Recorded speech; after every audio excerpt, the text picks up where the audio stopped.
छोटा शकील स्टार्टिंग से बॉलीवुड को अपने कब्जे में लेने का सपना देखता आया था।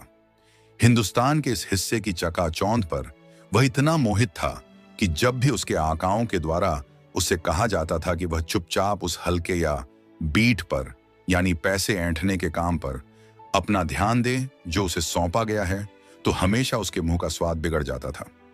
जब भी उसे याद दिलाया जाता था कि बॉलीवुड से रिलेटेड काम की जिम्मेदारियां अब्बू सलेम और अनीस इब्राहिम के पास हैं, तो वह दांत पीस कर रह जाता था। इसके अलावा सलेम बेहद महत्वाकांक्षी था और वह देश के भीतर तथा विदेशों में बॉलीवुड पर अपना नियंत्रण कायम करने की कई योजनाओं के साथ साथ फिल्मों के इंटरनेशनल डिस्ट्रीब्यूशन राइट्स अपने हाथ में लेने की जबरदस्त महत्वाकांक्षाएं पाले हुए था। शकील उस वक्त तक मायूसी की अपनी अंदरूनी खोह में दुबका रहा, जब तक कि अचानक एक ऐसी घटना नहीं घट गई जिसकी उसे कोई कल्पना भी नहीं थी। 1999 के आसपास एक दिन अनीस ने सलेम से अपना नाता तोड़ लिया। इस बात की कल्पना शकील ने कभी नहीं की थी। इस अंजाम के पीछे कई वजह थीं, जिनमें अनीस का यह शक भी शामिल था कि सलेम उसके पैसे का गबन कर रहा है और उसका ठीक ठीक हिसाब नहीं देता है। बात सिर्फ इतनी ही नहीं थी। सलेम के इस खौफ ने कि अनीस उसे मरवा देगा, सलेम को दुबई छोड़ने पर मजबूर कर दिया। शकील को अपनी किस्मत पर यकीन नहीं आ रहा था। चूंकि अब कोई रोक नहीं थी, शकील ने उस किस्म के काम पर अपना हाथ आजमाने का फैसला किया जिसके लिए वह सालों से लार बहाता आ रहा था। सबसे पहला काम उसने एक ऐसे आदमी को तलाशने का किया जो उसके लिए मोर्चा संभाल सके। ऐसा आदमी जो बिग बॉस बनकर काम करे और षड्यंत्रों में शकील की भूमिका को ओंठ में रख सके। इस काम के लिए नजीम रिजवी को चुना गया। उसका काम बड़े से बड़े नामों से कांटेक्ट करके उन्हें शकील की डिजाइन के मुताबिक बनाई जाने वाली फिल्मों के लिए रेडी करने का था। इसके अलावा रिजवी का काम उन्हें साल के फिक्स दिनों में फिल्म में काम करने के लिए राजी करना भी था। बॉलीवुड की जुबान में इसके लिए गेटिंग डेट्स वर्ड प्रचलित है।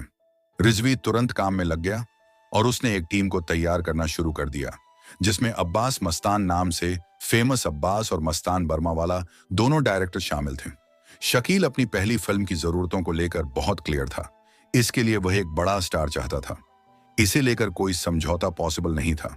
बॉलीवुड का सबसे बड़ा सर्वज्ञात रहस्य, जैसा कि शकील समझ चुका था, यह था कि फिल्म की सबसे ज्यादा बिकने वाली चीज उसका स्टार पावर होती है।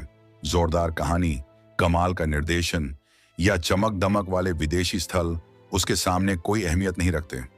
दूसरे शब्दों में, अगर फिल्म में स्टार हों तो दूसरे मामलों में कमजोर होने के बावजूद वह फिल्म बॉक्स ऑफिस पर हिट हो सकती है। शाहरुख खान या सलमान खान को फिल्म में लेना शकील की सबसे पहली प्राथमिकता थी। इसी के मद्देनजर रिजवी ने स्टारों से मिलने और उन्हें अपनी फिल्म के लिए अनुबंधित करने की कोशिश में तमाम स्टूडियो के चक्कर लगाने शुरू कर दिए। संयोग से पुलिस की क्राइम ब्रांच शकील के फोनों पर नजर रखे हुए थी। तभी कुछ ऐसे भयानक ब्यौरे पुलिस के हाथ लगे जिनके सहारे वह बॉलीवुड और उस अंडरवर्ल्ड के बीच जुड़े तारों को समझने में कामयाब हो सकी, जो बॉलीवुड में बड़े पैमाने पर घुसपैठ करने की कोशिश में लगा हुआ था। जिस फिल्म के डायरेक्शन के लिए अब्बास मस्तान को जोड़ा गया, जो बाद में चोरी चोरी चुपके चुपके के नाम से जानी गई, उसके लिए रिजवी ने सलमान, रानी मुखर्जी और प्रीति जिंटा फाइनल कर लिए। टेलीफोन कॉन्वर्सेशन की निगरानी के मार्फत क्राइम ब्रांच ने पाया कि रिजवी इस पूरे खेल में एक मोहरा भर था। मोर्चे पर इस आदमी को तैनात करने का लॉजिक यह था कि शकील अपने हाथ बचा कर रख सके, खास तौर पर इसलिए कि यह बॉलीवुड में उसकी पहली डकैती थी। अगर फिल्म बॉक्स ऑफिस पर हिट हो जाती है तो वह बिकेगी और स्टार रिजवी की नई फिल्म में काम करने के लिए आएंगे, और अगर वह फ्लॉप हो गई तो इससे इतना ही होता कि शकील उससे अपने हाथ खींच लेता और मोर्चा संभालने के लिए किसी नए आदमी को तलाशता। फिल्म के बिजनेस में उसकी अपनी साख पर कोई आंच नहीं आती। रिजवी का काम करने का तरीका जरा भी उलझा हुआ नहीं था। उसका काम उन सेट्स पर जहां उस वक्त शाहरुख और सलमान काम कर रहे हों, जाकर उनसे मिलना था। अतीत में सलेम की ओर से मिली कुछ धमकियों के बाद शाहरुख किसी भी संदिग्ध अजनबी से मिलने से कतराते थे। नतीजतन रिजवी जब भी उनके करीब जाने की कोशिश करता या सेट पर दिखाई देता, शाहरुख उससे यूं बचने की कोशिश करते जैसे वह कोई महामारी हो। त्रस्त होकर रिजवी ने आखिर शकील से शिकायत की कि कैसे उसने शाहरुख से कांटेक्ट करने की कोशिशें की, लेकिन कैसे हर बार उसे निराश होना पड़ा। एक बार तो यह तक हुआ कि शाहरुख भागकर रानी की वैन में घंटे भर तक छुपा रहा और फिर चुपचाप सेट से खिसक लिया। जब रिजवी शकील को फोन पर यह शिकायत कर रहा था तो क्राइम ब्रांच की पुलिस उनके वार्तालाप को सुन रही थी। उन्हें जल्दी ही बॉलीवुड के सितारों के उपनाम मालूम पड़ने वाले थे। बॉलीवुड अंडरवर्ल्ड कनेक्शंस पर नजर रखने के दौरान ही पुलिस को पता चला कि अंडरवर्ल्ड के पास फिल्मी कुनबे के लोगों के लिए गुप्त नामों का एक पूरा सेट मौजूद है। जिस तरह बंदूक, कार या पैसे के लिए अंडरवर्ल्ड की अपनी जुबान थी, वैसे ही उनके पास नामों की एक फहरिस्त थी जिनका इस्तेमाल वह कुछ बड़े नामों के लिए करता था ताकि दूसरे लोगों को उनका पता न चल सके। इनमें कुछ नाम तो जाहिर से थे, जैसे कि अब्बास मस्तान के लिए जोड़ी, हीरा व्यापारी और फिल्म फाइनेंसर, भरत शाह के लिए बीएस और सलमान खान के लिए पहलवान। लेकिन कुछ नाम बहुत ही दिलचस्प थे, जैसे कि ऋतिक रोशन के लिए चिकना, उनके पिता राकेश के लिए टकला और शाहरुख के लिए इंसल्टिंग नाम हकला। छोटा शकील और रिजवी के बीच की इन बातचीतों के लिखित प्रारूप पुलिस के लिए सूचनाओं के मामले में सोने की खद्दान साबित हुए, जो बाद में नजीम रिजवी, भरत शाह, छोटा शकील और उसके दूसरे सहयोगियों के खिलाफ तैयार किए गए आरोप पत्र का हिस्सा बने। वो दोनों फोन पर बात कर रहे थे और पुलिस सुन रही थी। बातचीत घूम फिरकर फिल्म के प्रचार के लिए टेलीविजन चैनलों के चुनाव और फिल्म के साउंड ट्रैक के रिलीज के तरीके जैसे मसलों पर आ गई। रिजवी ने अपने बॉस से कहा कि उसका अनुमान है कि फिल्म से कम 6 करोड़ रुपयों का मुनाफा होगा और ऐसी हालत में फिल्म के लिए काम करने से कोई भी मना नहीं करेगा। शकील इतना संतुष्ट और सुकून की हालत में था कि उसने रिजवी से कहा कि उसे इसकी चिंता करने की जरूरत नहीं है कि लोग उसके साथ काम करने आएंगे या नहीं।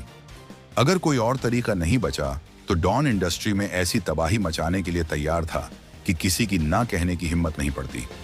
आखिर में असलियत को छुपाकर रखने और बाहरी दिखावे के लिए रिजवी और शकील ने प्रोड्यूसर के तौर पर अपनी बीवियों के नामों का इस्तेमाल करने पर भी चर्चा की। उनका तर्क था कि इस तरह वे अपना हाथ बचाकर रख सकेंगे। यह केस अब तक के सबसे कठोर आपराधिक कानून Maharashtra control of unorganised crime act के तहत दर्ज किया गया था। जब केस एमसीओसीए की अदालत में आया तो पुलिस ने 31 गवाहों को पेश करते हुए दर्शाया कि किस तरह रिजवी शकील से निर्देश प्राप्त कर रहा था और फिर जो लोग उसकी बात नहीं मानते थे उनकी चुगली करता था। इसीलिए जब शाहरुख ने रिजवी से बात करने की अनिच्छा जाहिर की तो उसने इसकी शिकायत शकील से की। इसी तरह ऋतिक से, जिसने चोरी चोरी चुपके चुपके के प्री रिलीज रिस्पॉन्स के आधार पर रिजवी की अगली फिल्म में काम करने का मन बना लिया था, जब उसके पिता ने अंडरवर्ल्ड के इन लोगों के साथ काम न करने को कहा तो रिजवी ने शकील से शिकायत कर दी और डॉन ने मोर्चे पर तैनात अपने इस सिपाही को भरोसा दिलाया कि वह राकेश को इस तरह धमकाएगा कि वह अंडरवर्ल्ड की मर्जी के खिलाफ आगे से एक शब्द भी बोलने की हिम्मत नहीं करेगा।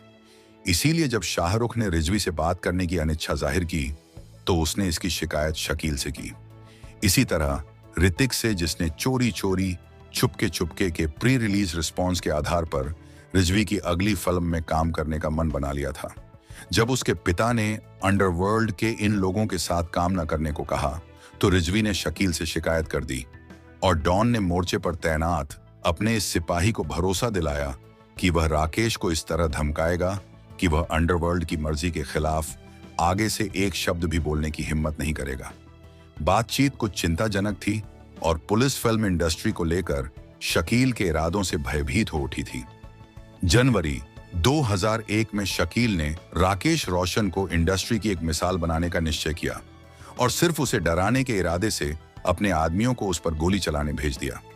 बाद में हुई छानबीन से यह बात उजागर हुई कि शूटर सिर्फ उसकी कार को निशाना बनाना चाहता था, लेकिन बदकिस्मती से एक गोली उनकी बांह को छीलती हुई चली गई।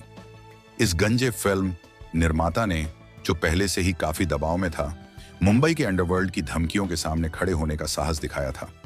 वह शकील का कई बार प्रतिरोध कर चुका था। जब राकेश अपने ऑफिस के बाहर अपनी कार में बैठ रहे थे और शकील के आदमियों ने घात लगाकर उन पर गोली चलाई तो वे अवाक रह गए। गोली के घाव के बावजूद रोशन गाड़ी चलाते हुए कूपर अस्पताल तक सुरक्षित पहुंच गए। इस अचानक आ पड़ी विपत्ति के बावजूद अपने चेहरे पर सुकून का भाव लिए उन्होंने डॉक्टर से कांटेक्ट किया और अपने परिवार को फोन करके उन्हें इस वारदात की खबर दी। इस शूट आउट से फिल्म इंडस्ट्री में दहशत की लहर दौड़ गई। चकाचौंध में डूबे उसके बाशिंदों पर खौफ और आतंक का साया मंडराने लगा। फिल्मी दुनिया के लोगों के बीच व्यापक दहशत और गहरे उन्माद का माहौल था। इसके ज्यादातर सदस्य अपनी हिफाजत को लेकर डरे हुए थे। टेलीफोन सुनने के दौरान पुलिस ने पाया कि शकील राजू चाचा फिल्म की अजय देवगन की तारीखों में फेरबदल चाहता था, ताकि वे चोरी चोरी चुपके चुपके की तारीखों के साथ न टकराएं। नतीजतन अजय के सेक्रेटरी कुमार मंगल को धमकाया गया था। इसके अलावा अपनी एक बातचीत में शकील ने यह भी कहा था कि अगर शाहरुख का ऐसा ही बात न मानने का रवैया बना रहता है तो उसकी कार पर भी गोली चलाई जाए। शकील ने डींग हाँकते हुए दावा किया था कि इसके बाद आधा मिनट भी नहीं लगेगा और यह स्टार पलटकर फोन करेगा और चुपचाप काम करने के लिए राजी हो जाएगा। लेकिन किसी वजह से इस योजना को आगे नहीं बढ़ाया गया। हो सकता है वह महज डींगे हाँक रहा हो और उसका असल इरादा ऐसा न रहा हो। यही समय था जब पुलिस को लगा कि अब उन्हें और ज्यादा इंतजार नहीं करना चाहिए और अपने शिकार की तरफ बढ़ना चाहिए। रिजवी को 13 नवंबर को MCOCA के तहत गिरफ्तार कर लिया गया और फिर अंडरवर्ल्ड में BS के नाम से जाने जाने वाले शख्स को भी पकड़ लिया गया। पुलिस ने महसूस किया कि रिजवी पर मुकदमा चलाने के लिए 84 जोरदार गवाहों की जरूरत होगी और उसने कमर कस ली। निगरानी और तफ्तीश के टीम्स में 66 पुलिस अधिकारियों को शामिल किया गया ताकि रिजवी को शकील के गुर्गे की पहचान देते हुए उसके खिलाफ ठोस केस तैयार किया जा सके। शकील के गुर्गे और रिजवी के सहयोगी अब्दुल रहीम, अल्लाह बख्श को और बाद में अंजुम फजलानी को भी अपराध में शीप देने के लिए गिरफ्तार कर लिया गया। पहली बार था जब लोगों ने किसी पुलिस कमिश्नर को फिल्मी दुनिया के लोगों के खिलाफ इतनी सख्त कार्रवाई करते देखा था। उन्होंने हुक्म दिया कि फिल्म से जुड़े हर शख्स से विस्तार से पूछताछ की जाए, फिर चाहे वह सलमान जैसा बड़ा नाम हो या सेट पर काम करने वाला साधारण स्पॉट बॉय हो।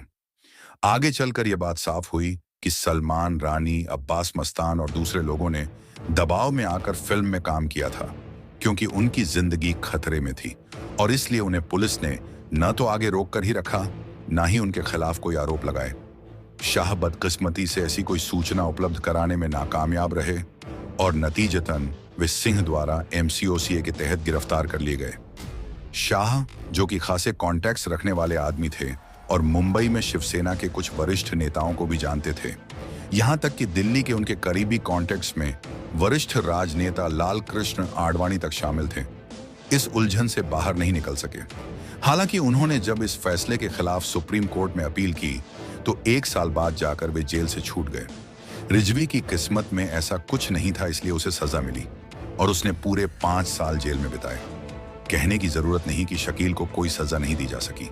चोरी चोरी चुपके चुपके के राइट्स बाद में सरकार ने अपने हाथ में ले ली। जब दर्शकों को पता चला कि यह फिल्म अंडरवर्ल्ड की करामात है तो उन्होंने उसके प्रति बहुत ही ठंडा रुख अपनाया और फिल्म बॉक्स ऑफिस पर बुरी तरह पिट गई। रिजवी द्वारा लगाए गए 6 करोड़ रुपए की कमाई के आकलन से बहुत दूर फिल्म बमुश्किल 25 लाख रुपए ही कमा सकी। इस तेजी से बिगड़ती हालत को देखते हुए शकील ने पाया कि अब उसके पास एक आखिरी दांव ही बचा है। टिकट बिक्री में आई तेज गिरावट को रोकने के लिए शकील ने यह खबर छपवाने के उद्देश्य से कि चोरी चोरी चुपके चुपके फिल्म उसकी नहीं बल्कि शाह की फिल्म है, उसने कई अंग्रेजी दैनिकों को फोन किए। उसने दावा किया कि लोग उसके खिलाफ अफवाहें फैलाकर उसे एक ऐसे खलनायक के रूप में पेश करने की कोशिश कर रहे हैं जो बॉलीवुड को हथियाना चाहता है। बदकिस्मती से घोड़ा बेलगाम हो चुका था और अब घुड़साल का दरवाजा बंद करने का कोई अर्थ नहीं रह गया था। अब इस सच्चाई से आंख नहीं चुराई जा सकती थी कि बहुत देर हो चुकी थी। फिर पुलिस के पास फोन वार्ताओं के ढेरों ऐसे लिखित प्रारूप थे जो फिल्म के साथ शकील के रिश्ते को साबित करते थे।